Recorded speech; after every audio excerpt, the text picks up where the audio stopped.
Well, we're back and delighted to have back in the studio with us today Daniel Ogan. He is a consultant, a teacher, a counselor, a therapist, an artist, and he heads up the E-Agency, and just really enjoy his sweet spirit and his heart to help people. And Daniel, nice to have you back with us. Thank you. Good to see you. And first of all, you're going to be doing a workshop, and you're calling it Through the Storytelling and Arts for Life Transformation Workshops, better known as SALT.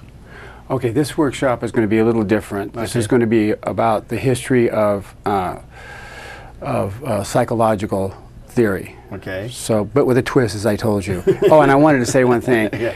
Eric Epstein is the head. I work with him. Okay, well, that's good. That's good. I wanted him to know that. Okay, well, got to keep all our protocols there in order. And now, you go to Russia quite often. And you didn't always do that, but there was a part of your life that took you to Russia, and we want to talk about, I guess, evangelism in Russia, somewhat at a post-Soviet era. But what took you to Russia in the first place? Well, this was during 1993, I think, and there was an event in my life that absolutely, it was a tragic event. I had, at that time, called my bishop and said, you know, is there any place I could go for a couple of years and work within the church? And he said, well, I don't know if you want to do this. It's absolute chaos in Russia. I knew nothing about Russia. He goes, but, you know, that would be a good place. And coming from a place of great tragedy in my own personal family, I went to Russia with a one-way ticket, no way back, and then I spent like the next 10 years there. Really? So what got me there was a tragic event in my life. It wasn't that I was interested that much in Russia. It could have been anywhere. It just so happens, I believe it was by God's grace, that I ended in Russia. All right, so what'd you do? Did you work in the church there? Yes. So any question you might ask is extremely complicated when we ask about did I work in the church, because this is the Orthodox Church. The Orthodox Church. Right. And it's kind of difficult to explain how that works. But I did, although I never before worked within the Orthodox Church. In fact, at that time, my Orthodoxy was very surface. I had experienced it, but I had not given myself at all to it at all. I couldn't really say that I was a good Orthodox Christian, or a good Christian even. When I went to Russia, I was at a dark place. Yeah, and God used it. He did. He did. And turned you around. What happened? What made you go from surface to heart and relationship? Well, my third day I was in Russia, I was almost beat to death on the streets. Well, welcome to town, huh? Yeah, welcome to town. It was a wake-up call. Wow. I mean, it was my third day there, and it just woke me up, meaning that I knew I had to take being in Russia serious, because at that time it was, for me, for where I was at, a fairly dangerous place to be, because there was all kinds of chaos. We're talking about the collapse of the Soviet Union. And if you can imagine a collapse of a world power, now what does that mean? That means that all the agencies that they used to support, social work, teachers, the whole structure was collapsing. And so that left a vacuum, and there was, you know, to buy anything, to live was black market. And of course, I wasn't trained in this. I'm your normal American. And I get there in this complete chaos, and I was a fool, to tell you the truth. I dressed like an American. I was advertising. So after the third day, I thought, I better start taking this serious. And basically, that was the first step towards wisdom, so to speak. Wow. So you got worked over on the streets? Worked over, badly worked over, and I had a decision to make whether I was going to come back to the States or not. I didn't. What was the condition of the churches, the Orthodox churches and the monasteries? What was the condition under the collapse of the Soviet Union? Were they in disarray as well, or were they pretty stout in their system? No, they were, well, in disarray. There was, yes, there was a great part of them that had been deteriorating. Okay, we're talking about 7 years of communist regime, and dialectic materialism basically is believing, hey, we're going to destroy from the face of our country our recognition of Orthodoxy as part of our history.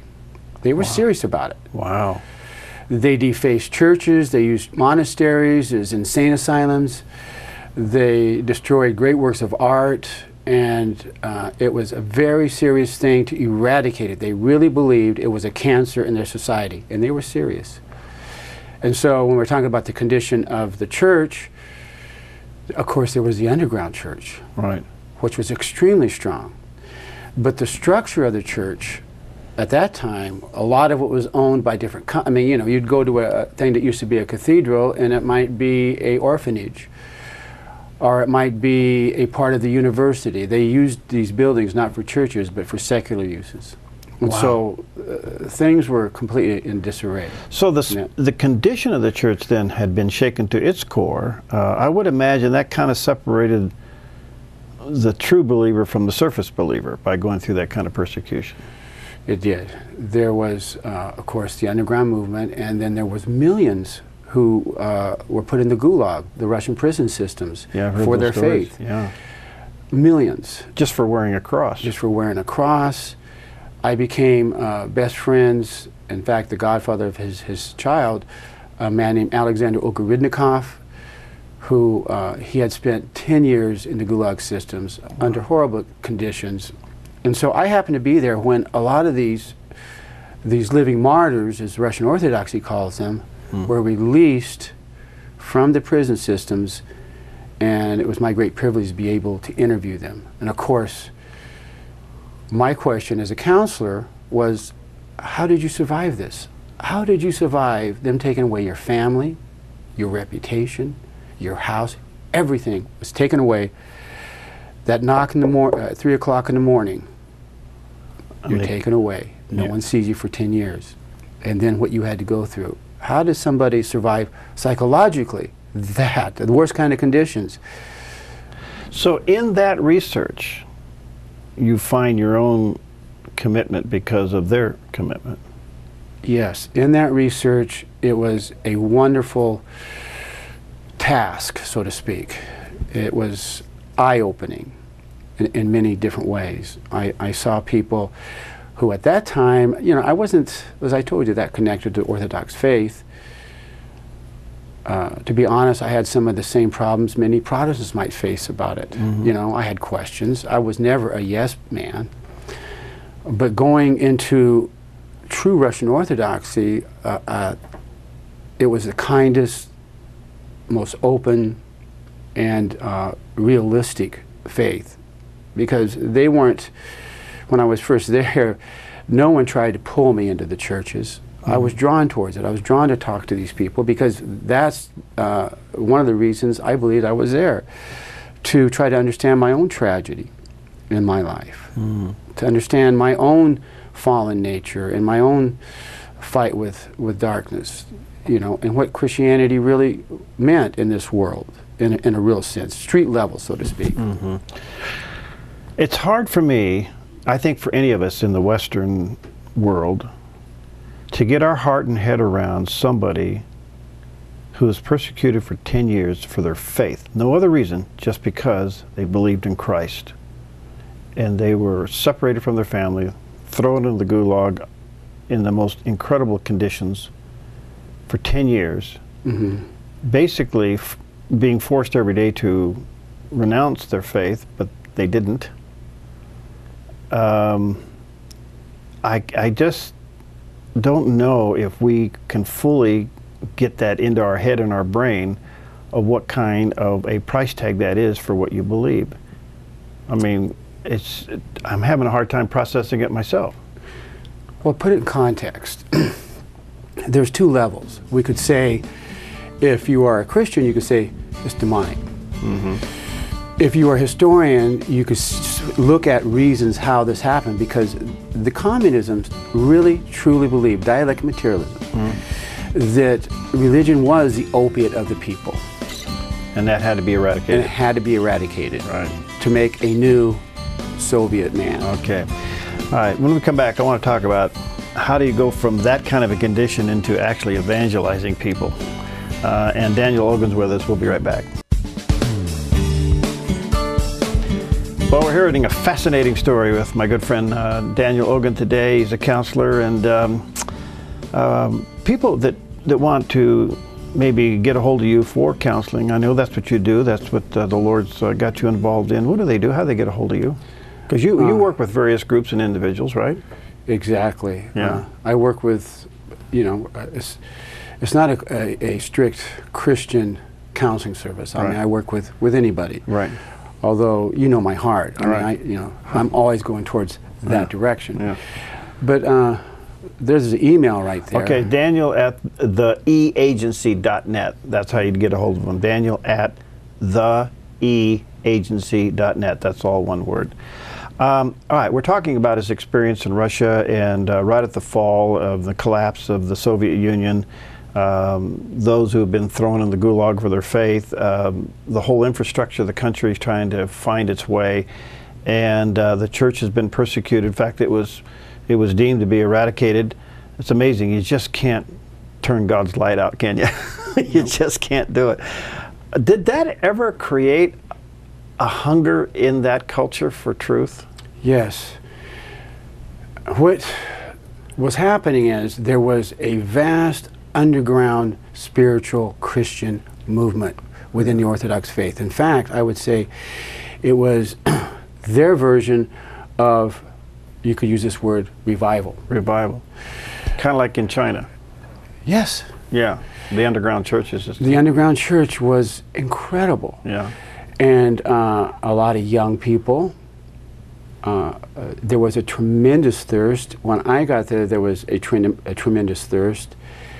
And when we're going to be talking about evangelism, how does Orthodoxy evangelize? Yeah, especially when the government's there to take you out. How do you evangelize?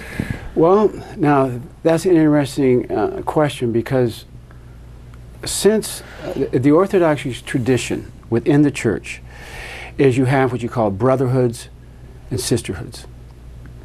These were the militant, so to speak, arm of the church.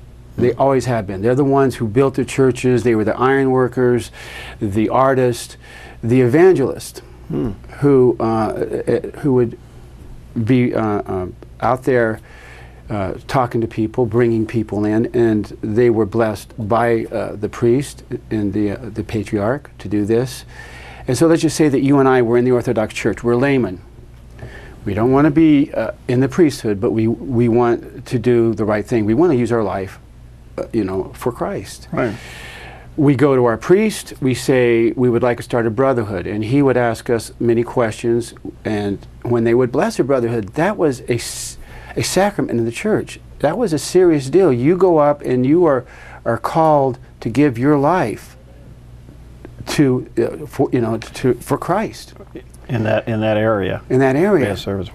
Now, what happened is that Patriarch Alexei, who was patriarch then, we submitted a petition to him for the status of brotherhood. And so, by God's grace, through Patriarch Alexei, which was impossible to get, he gave us his blessing and a signed document that we could start a brotherhood in Moscow. We being who? You and some friends? And me, some young people in the church, about 4 of us. Really? And yeah, and it was like, we're talking street level. We went out on the street, and how we did that was, at that time, when we're talking about the collapse of the Soviet Empire, hundreds of thousands of people had lost their jobs, had lost economics. We are talking about Armageddon for these people. Right. And nothing. Right. And I know that I was brought up thinking that about the rapture. When things get too bad, there will be the rapture. The Russians will say, I know you're from America, and things get bad there, you guys are going to have the rapture, but what happened to us? Why didn't God care about us? We went through, millions of us died. Our whole world has collapsed, and there was no rapture. Wow. Nobody came. I mean, you know, people seeing their grandmother, grandfathers taken away. I mean, we can't even imagine this. Yeah, and die. And die. And so what's your message, Daniel? What's your message to these people? I mean, how do you, what do you say? okay, first of all, I didn't have no hope. I didn't have a message. Okay. They gave me a message. I would never be so presumptuous to believe that I had a message to these people at all. What I had was just a broken heart and wanting to serve Christ. That's all I had. I had no message. I had no prepackaged message. So by God's grace, we started this brotherhood, and we started getting money to buy food and medicine. And we went to the street and gave out food, clothing, and medicine. And I wish you could have pictures of this. We'd have hundreds, thousands of people in line. I can give you one story of how difficult it was there on the street. I saw a young family would coming up every day, a man and a wife, 2 little daughters, 7 and 8. One day, the 2 girls came. Mom and Dad weren't there. We go, where's Mom and Dad? And they said, last night we saw our mother and father beat to death by the police. Oh. Their heads broken open. Oh, God. Now, the question went through my mind, what could you say to these young girls? What message would you give them? You know, think about this really. You know, genuinely went through my mind was, what hallmark phrase, you can't. There is none, yeah. But that is a taste of the reality that was happening around us. And, but through that, evangelism took place. Now, we never stood on a street corner and preached Christ.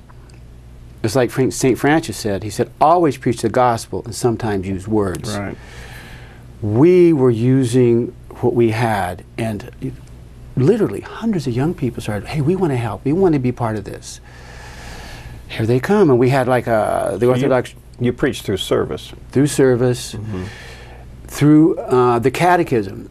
We had all these young people come, and we had, the church had given us a building right in the center of Moscow, which is impossible to get, and we started giving catechisms. Young people started getting baptized, you know, and going through the church, and then being part of the brotherhood.